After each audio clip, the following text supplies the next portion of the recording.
flourish? How do we change our mindset on flourishing? In our 10th episode of Mindset Monday, I'm so excited to welcome back our co-host, Dr. Rohit Chandra, a child and adolescent psychiatrist at MGH.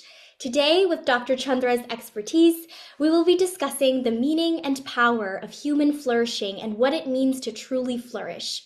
So I first came across this idea through a college course on mental health, and it was interesting to break down this concept of flourishing versus languishing and this mental health continuum. So we also want to explore today better ways of flourishing through self-care that goes beyond generic wellness prescriptions, yoga classes, meditation.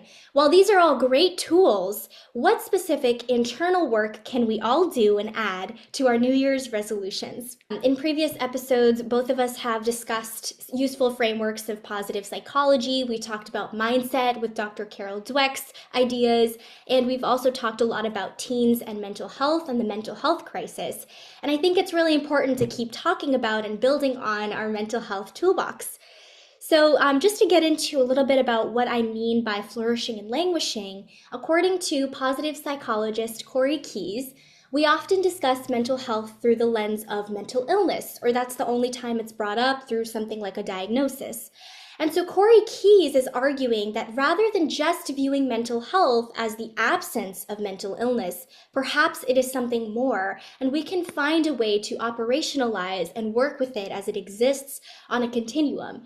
So just as we consider our physical health and wellness, we set New Year's resolutions to exercise our body and to become more physically well, mental health can and should be addressed with that same mindset. And this is where the terms flourishing and languishing can come in. So according to Keyes, flourishing is the presence of mental health, while languishing is the absence of mental health. And in this way, mental health is viewed on a continuum of subjective well-being and positive functioning. Importantly, Keyes kind of talks about how a flourishing individual finds meaning in society, holds the potential for growth, belongs to and accepts the society they live in, and feels as if they can contribute to society. So that's a lot to unpack. Dr. Chandra, what do you think of this framework, and how would you expand on this idea? Yeah, so I haven't read Key's book, but I love his concepts. I think there's a continuum in, with mental health as there is with physical health.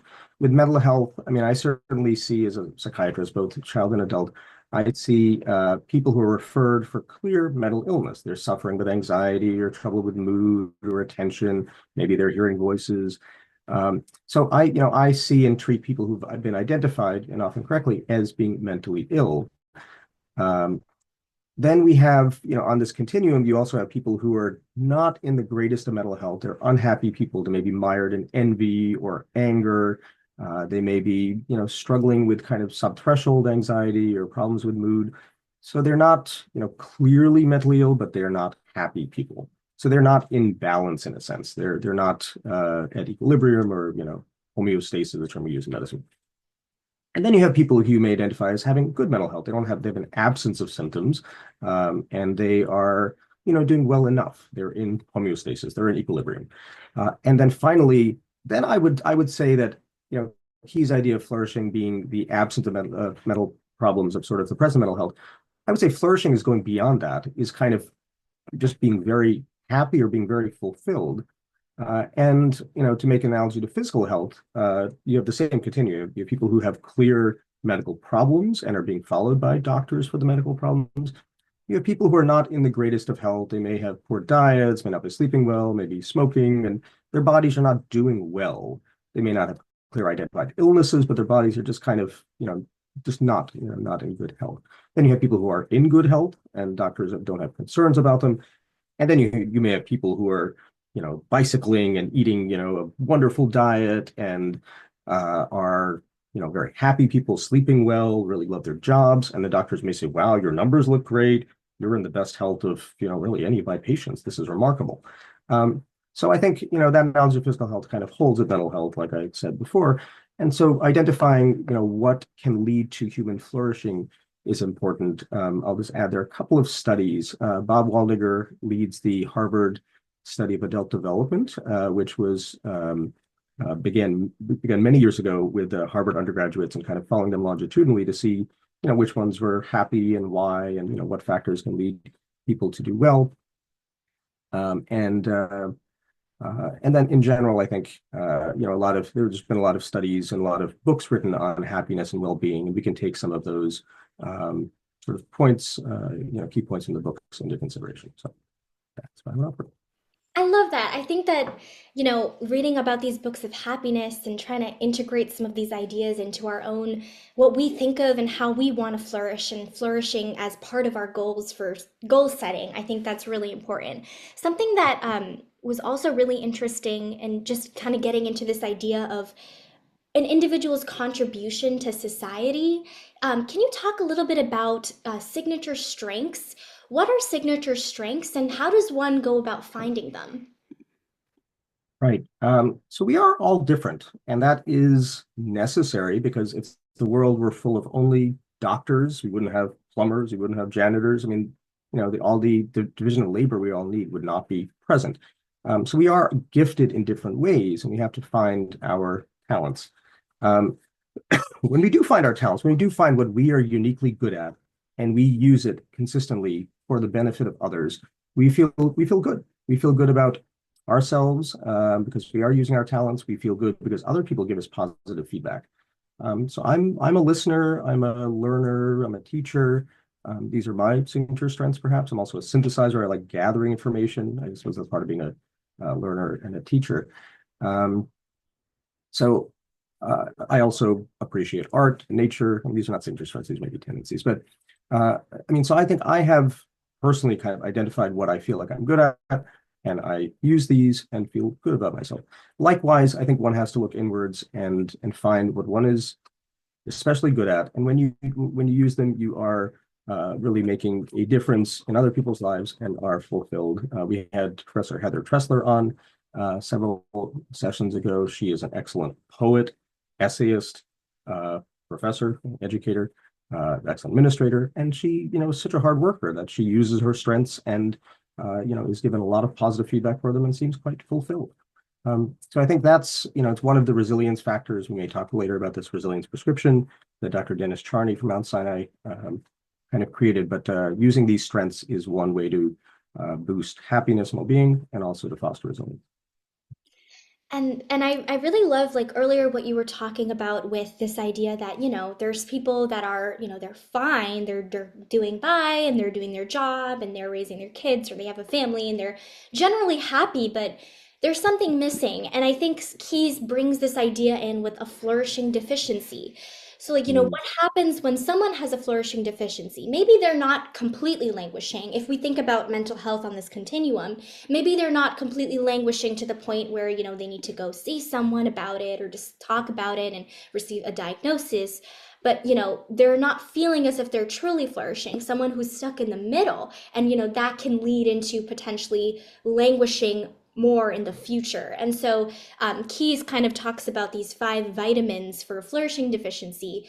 Like you're talking about, you love to teach, helping others, learning something new, spirituality and religion, play as adults, socialization, building connection and maintaining warm, trusting relationships, and a sense of belonging to the community. So, what other vitamins do you think that we should all keep in mind for someone with a flourishing deficiency? So I think as I mentioned, I think it takes a while to perhaps develop this, but I think we have to remember that we are part of nature, and the connection to other species. So if you have pets, or if you have the opportunity to go out and connect to wildlife or just see wildlife, that reminds us of this truth. We are, some would say, animals. We are human animals. We're animals, and there are other species on this earth. So being reminded of that, being reminded of, the majesty of the ocean, of tall trees. I mean, being in forest, being, on the seashore. I mean, it reminds us of how small we are and that we are, just one inhabitant of this vast earth, which is hurtling through space, in a giant universe. So recognizing, our place in sort of what exists is helpful. Appreciating the beauty of what's out there, I think, is also helpful. Um, and then engaging in creativity if one can, being as creative as one is capable of. I mean, I can't draw like human figures very effectively. I draw them as sticks, but I can, synthesize some information for, talks like these. So, I mean, I'm creative in this particular way. My art is not good, but I'm good in perhaps in this respect. And then for those who can't really create as much in terms of art and appreciating human creativity is another kind of vitamin, I would say. I have a wonderful book called Art is Therapy, which points out that art helps us gain hope, helps us remember what has been lost, it helps us rebalance. We often forget ourselves when we're reading a story or immersed in a beautiful musical composition, listening to one. If we are looking at a painting, and art reminds us of what we, often don't see and should really look at. Helps us to see better, the world around us, our relationships with others.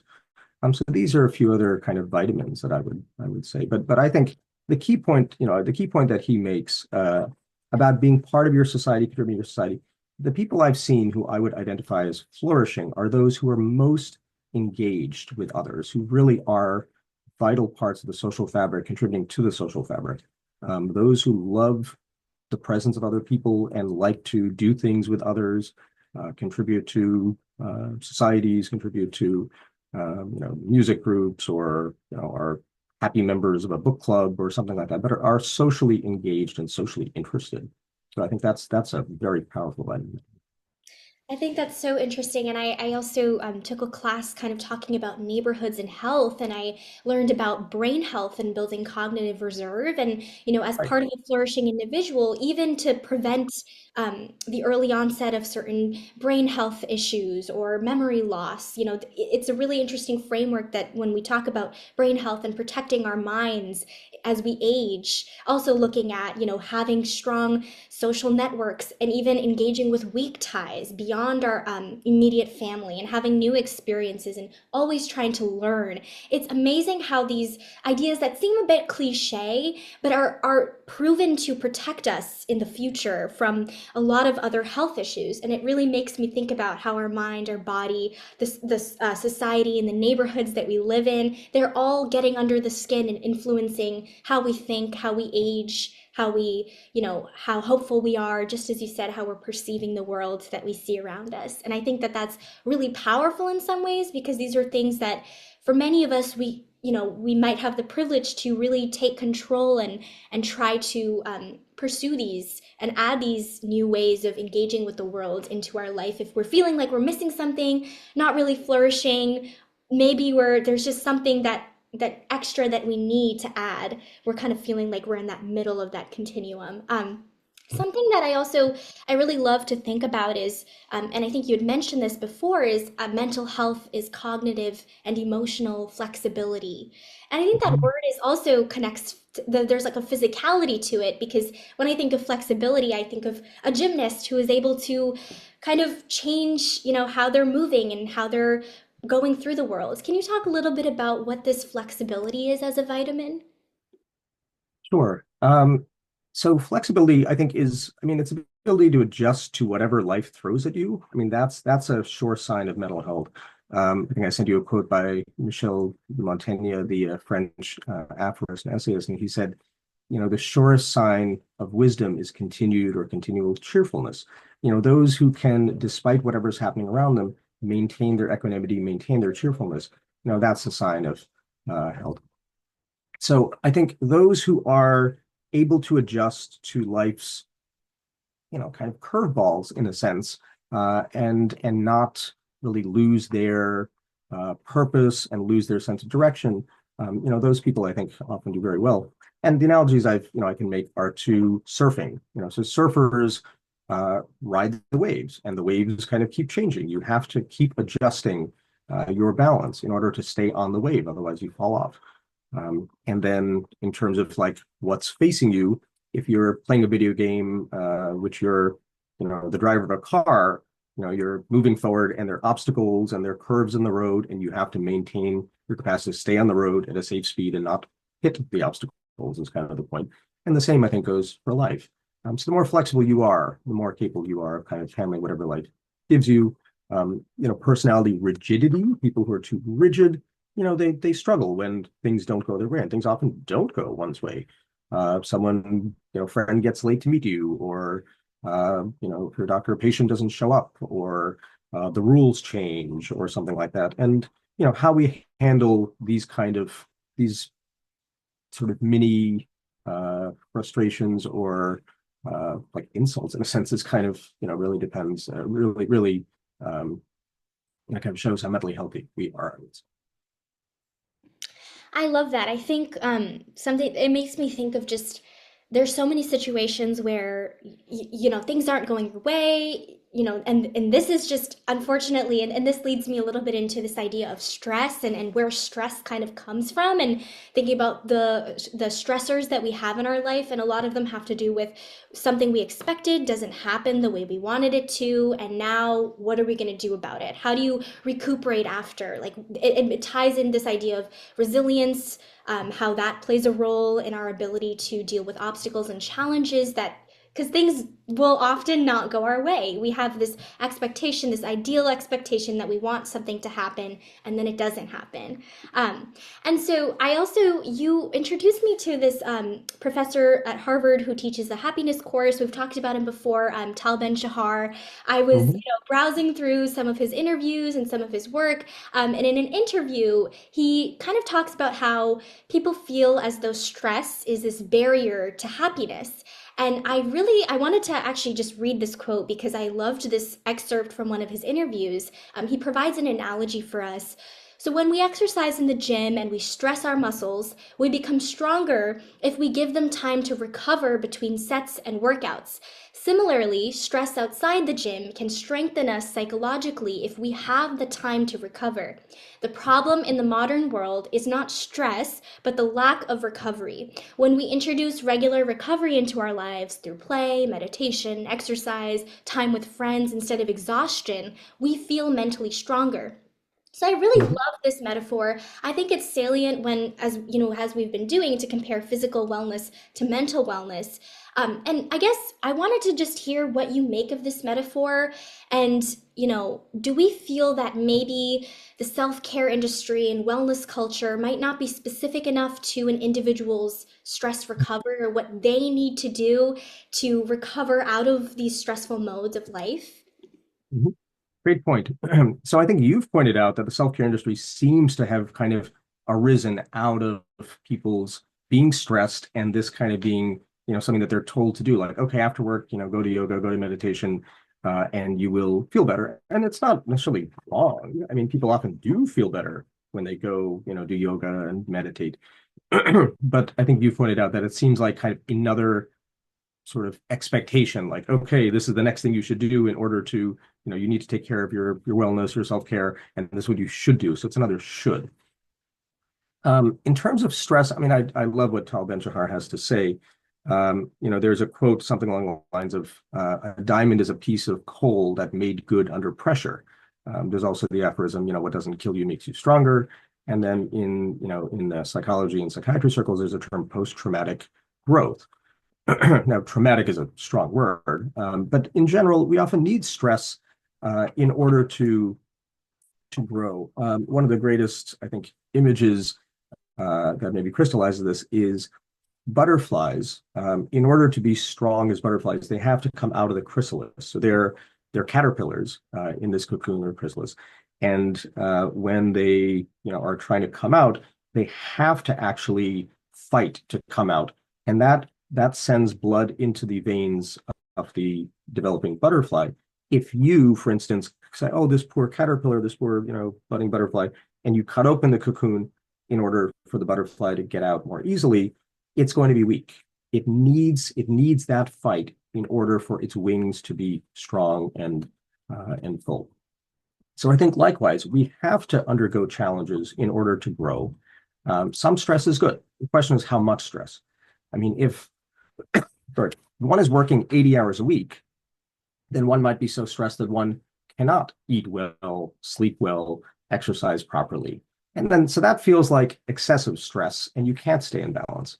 Um, but if you have a fair amount of stress and can, and can kind of reframe it, or can, say this is something that is good for me. It's an opportunity.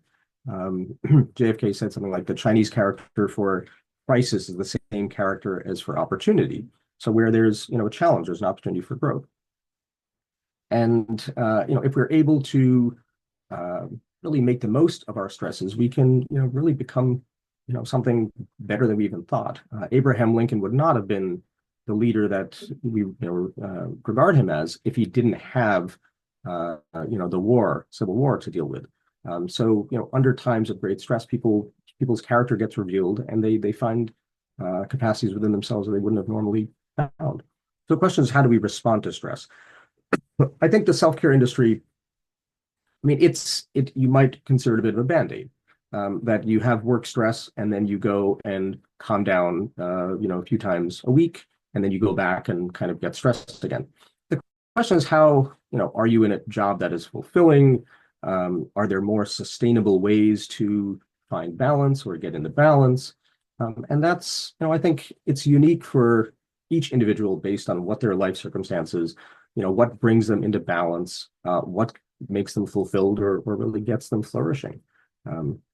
But I mean, stress itself is not intrinsically a bad thing. The degree of stress perhaps really matters. And if the person regards the stress as being something positive or something negative, is it forced upon you? You're overworked, or is it work that you love to do? And so you're happy working 70 hours a week because this is something that you thrive in and it gives you energy to work this much. And that's fine. I love that. I think it makes me think a little bit about, just as you said, this idea that it just can't be something, just as our exercise plan or what we need to do in our own physical wellness as we search for that, it cannot be so generic. It has to be more specific. And I feel like there's not enough tools out there that are helping someone who, might not be languishing, but they're not flourishing. And what can they do that's specific to them, the internal work that needs to be done for them to find this homeostasis, as you really nicely put. I think thinking about that word makes me think about how we are also, honestly, we are animals and we are also searching for our homeostasis and how we live in equilibrium with the world. I really love that. And, something else that I think about when we talk about how individual this is, how internal this needs to be for someone to seek truly flourishing is, we come from different cultures, we come from different backgrounds. There are a lot of stressors that are out of our control: job, work, family pressure, societal, social comparison, expectation. Can you talk a little bit about, break down some of these stressors that are out of our control and sometimes what we're born into? Sure. So I think to talk about culture, I mean, if you want to create a bit of a duality, they're individualistic cultures and they're collective cultures. So I think you and I may come from more of a collective culture. We're of Indian background, and people with Indian background tend to expect their children to be kind of part of a whole, contribute to the family. Self-actualizing is, important, but you also have, just sort of, you have to be a good daughter, a good niece, a good sister, and just I think parents also they also have expectations on them. They want to make sure that you are taken care of until you're ready to kind of fly the nest. So my parents very kindly and generously paid for college, paid for medical school. I'm really quite lucky. And really, I didn't have debt for that reason. More individual cultures may, really encourage individuation, kind of, and at age 18, you're kind of expected to be independent. And that's just it's a different mindset than we may perhaps have. So, I mean, if you're coming from an individual culture, what is flourishing and thriving versus becoming a collective culture, what is flourishing and thriving? I mean, you have to just kind of identify where you're coming from. Another kind of duality one may need to think about, and this is also a little bit controversial. I mean, so gender roles and kind of how men and women may be different. I will say, as a man, a straight man, I had friends in just after college who worked like 110 hours as investment makers, guys, and they were fine with it. They were excited.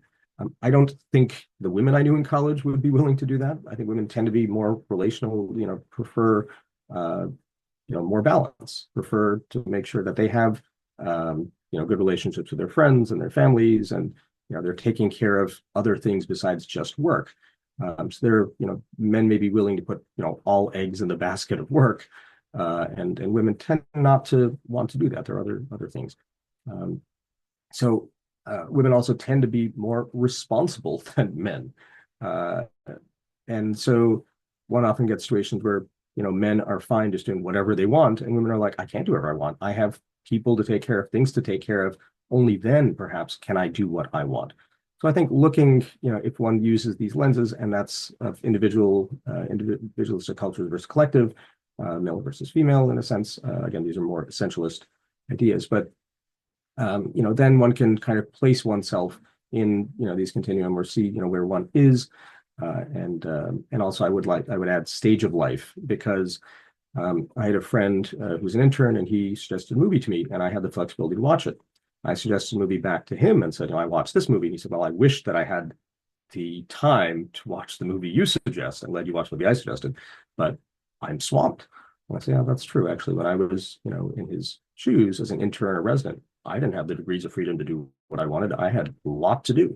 Now, as an attending, I have more control over my schedule, over my life. So sometimes, control is important. How much control do you have over your time and your life? And so with those strictures in mind, those degrees of freedom you have, how can you flourish? Those are some thoughts.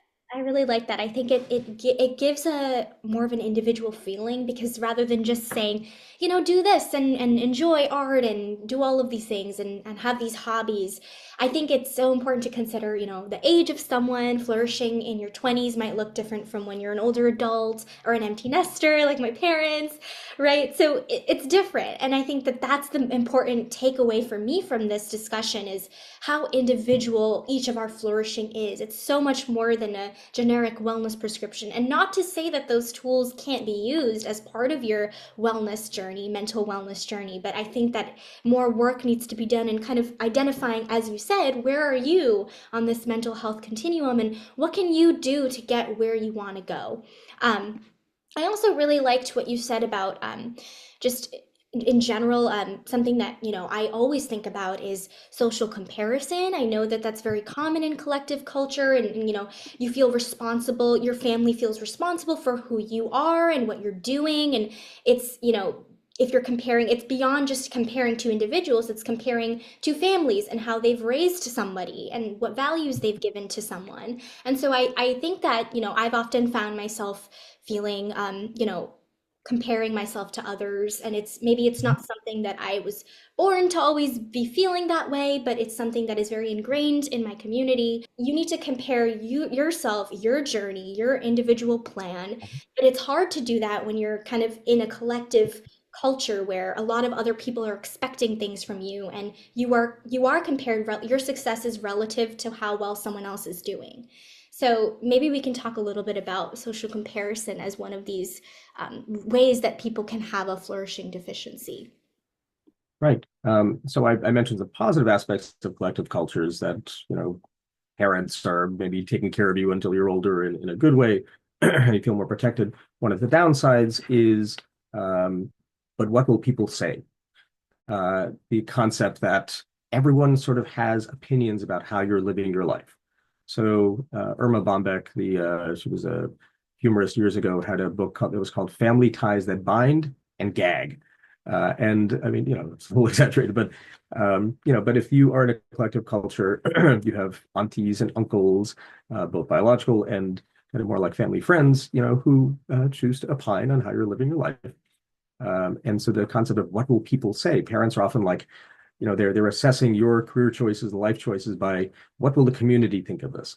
And so one feels a little constricted by this at times. But I think going back to the idea that we have our strengths, we have our own tendencies, our own direction that we can identify these through our instincts.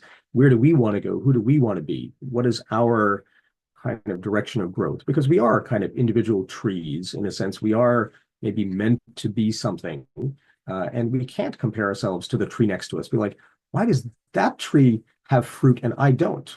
Why is that tree so tall and I'm not? It's not useful. That is a different species, and you can't be that species. You have to be the best version of yourself that's possible. And so when we compare ourselves to other people, we're kind of making ourselves wilt emotionally. If we're comparing ourselves in a way that makes us feel bad about ourselves, it's unhealthy, and it's unnecessary. Because if you're a squirrel, you can't be a duck that flies and swims very effectively, but you can climb trees. The duck can't do that. Fly up in the trees, but anyway, let's forget that. I love. So in yeah, but we have these capabilities, and there's a great quote that said, "Comparison is the thief of joy," and more precisely, negative comparison to others. How are others doing better than me? And someone called Facebook kind of like an envy machine, and it can be because and Instagram can be as well because we ourselves will put the best version of ourselves, our happiest moments, our you know or the best angle for our face, on Instagram. And other people they may look and say, "Why is this person on such a great vacation? I'm sitting at home behind my computer looking at them." And fact is that the person that's sitting at home behind the computer may eventually go on vacation too and post their greatest pictures. But we often are exposed to other people's best selves, the best lives they're living, the best aspects of their lives, and that's what's curated by each of us. And we have to be careful not to be envious of others because they may not be happy or fulfilled, and we may be happier and more fulfilled than we think, than we actually think we are. Um, Yeah, I love that. And it makes me just also really think about, this idea of external validation and, why do we even do the things that we do? And I think it makes me want to reconsider, are the things that I do really coming from my desire to feel like I'm contributing, or does it come from this, validation that someone else approves of what I'm doing and therefore I should do it? But does right. that lead to being happy? Does that mean I'm flourishing if I'm, people approve of what I'm doing and this is what they wanted for me and that's what's going to happen, right? So these ideas just live in my head about to do that internal work, to think about, am I really doing this because I want to do this in something that makes me happy? It makes me feel like I'm contributing to something greater than myself. I'm appreciating something that's more than me and more than something that just exists within my family or my communities. And so I think that's something that I just wanted to add. As you talk about comparison, validation from others, external pressure, something we should always keep thinking about as we do all the things that we do. Yeah. Just to add to that, I mean, you're doing, I mean, it sounds like you're doing pre-med, right? And you're planning to go to medical school. I was not, I went to Dartmouth like you did, and I was not happy in my pre-med classes. My parents are physicians, and I was like, this doesn't have to do with clinical medicine. And I had a hard time studying for them. But, these are things that we have to do to get where we want to go. So at some level, we may be doing things which we don't enjoy, but we need to. I mean, life can sometimes be boring or can be repetitive. And sometimes we still have to do the things that we don't want to because it's necessary. So that's another sort of something to toss in there, which is, we can't always perhaps be doing exactly what we want, with our time and energy at all moments. Sometimes we have to do things to earn money, or we have to do things in order to, um, kind of like take prerequisite classes in order to get where we want to go eventually. And that's, so one has to tolerate some boredom, some frustration at times. But with that as a caveat, what can you do with your time and energy, which is meaningful to you specifically, which makes you happy and fulfilled? And that is positive, right? I mean, if we're constantly, in terms of the positive versus negative, if we're using our money and our time to just kind of buy experiences, the experiences may not be lasting. I mean, if we're eating really tasty food, if we're going on expensive vacations, those are good things. Those are enjoyable, but they're not lasting. And so what can we do consistently, which gives us more of a steady hum of happiness, of fulfillment, of meaning, I a love sense the of meaning. steady income. I think that that's such a great way to think of it because it shouldn't be like peaks and lows. We should find a way to find, as you say, equilibrium with this happiness. And I really liked something that I was just reading about. How do we build these skills? Yes, stages of life matter, but I think that if we can integrate these flourishing practices in children so that they're building these skills as they grow up. So instead of Right. trying to and not saying that you can't learn at any age. I really think that you can, if you have the will to want to change your mindset and change the way what you're doing, you absolutely can. But I think it can be even more strengthened if we start building these conversations with children when they're young. So I loved you had sent me an article about fostering resilience in the 7 C's, which are competence, confidence, connection, character, contribution, coping, control. And I think I really love this because it puts into perspective in just a few words kind of what Keys is talking about, what we've been talking about this whole time with these, um, you know, these different happiness materials and how to think about happiness and how to foster resilience and flourishing practices. And so, I'm sure that you worked with children a lot and you've kind of seen what are some ways to integrate this. If you have any thoughts about how to do that as parents, psychiatrists, or just anyone that has an influence on children and their choices. I mean, the same sort of duality that we said about kind of feeling good in ways which may be temporary versus feeling good in ways which are more lasting. Um, what we said about adults, also applies to kids. So I see a lot of kids in my practice who are playing a lot of video games, and they find them enjoyable. And parents say, we feel like our child is kind of just our teenager is going to school and then playing video games all day long. This is probably not the foundation for like the best life. So what can we get our teen to do? And the question is, what kind of pro-social activities can you involve your teen in, which the teen either may naturally be good at, or which don't require any particular skill set, but anyone can do. So volunteering, so in terms of the not no particular skill set, can a teen volunteer to help the elderly, to help the poor, the hungry, and that may be a way to one kind of see the world for what it is and gain more compassion, and to make a positive difference. Second, can the teen uh, use his or her particular or their particular skill set to be useful to the community? So what teens often are very good at is technology and teaching technology to older people like myself or those even older.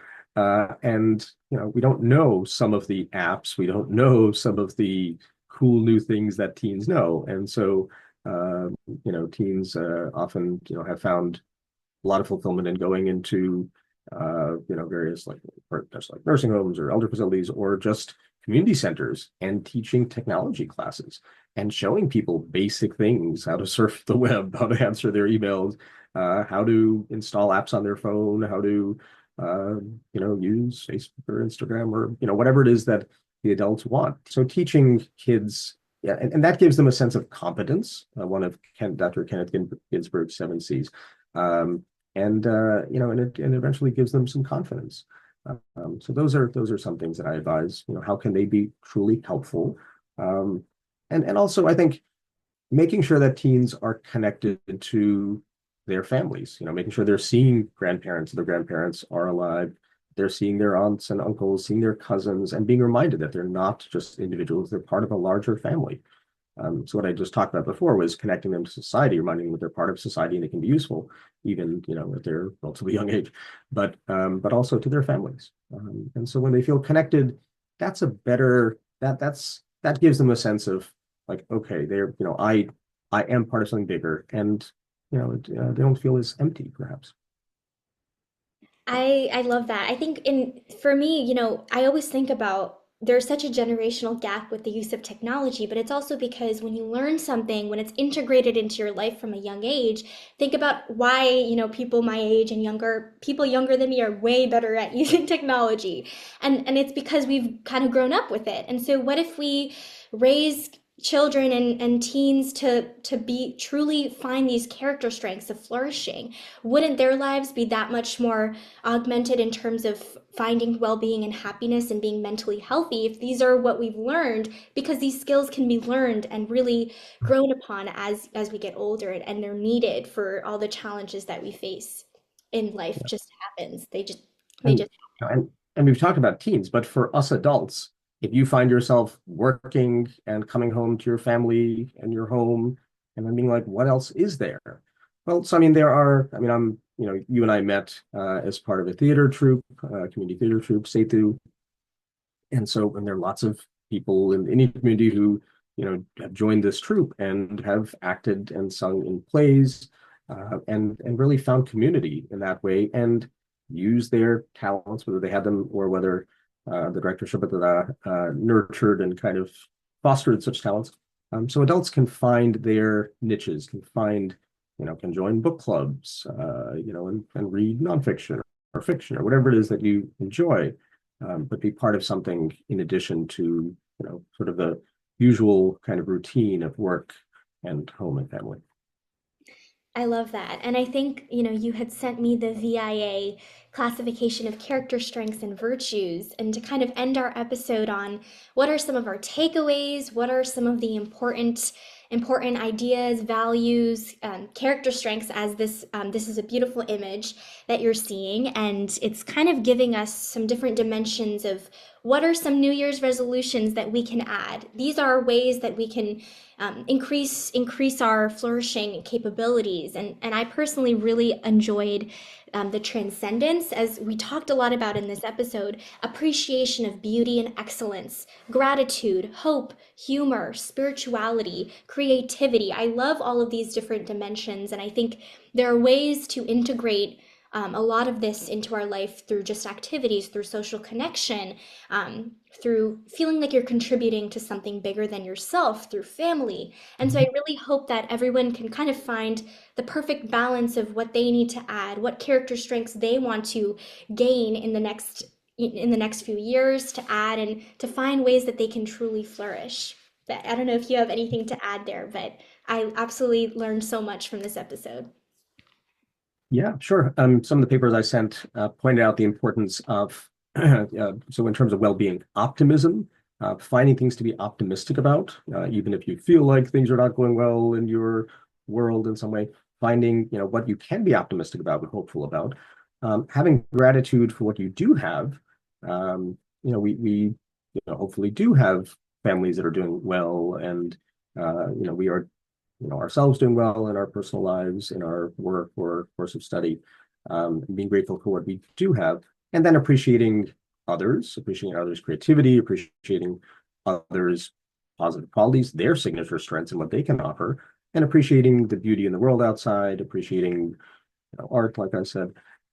So appreciation is important. And then, I think kindness and compassion towards others, those who are less fortunate, or those who are suffering in some way. These elements seem to be sort of consistently associated with well-being, being optimistic, being grateful, being appreciative, uh, maybe slightly different than being grateful, and having kindness and compassion for others. I love that. I hope that everyone can take away something for something they want to add to truly flourish. And thank you so much for your time, Dr. Chandra. This was a fantastic episode. I learned so much, and we'll see you next time. Thank you, Sachi. Wonderful work.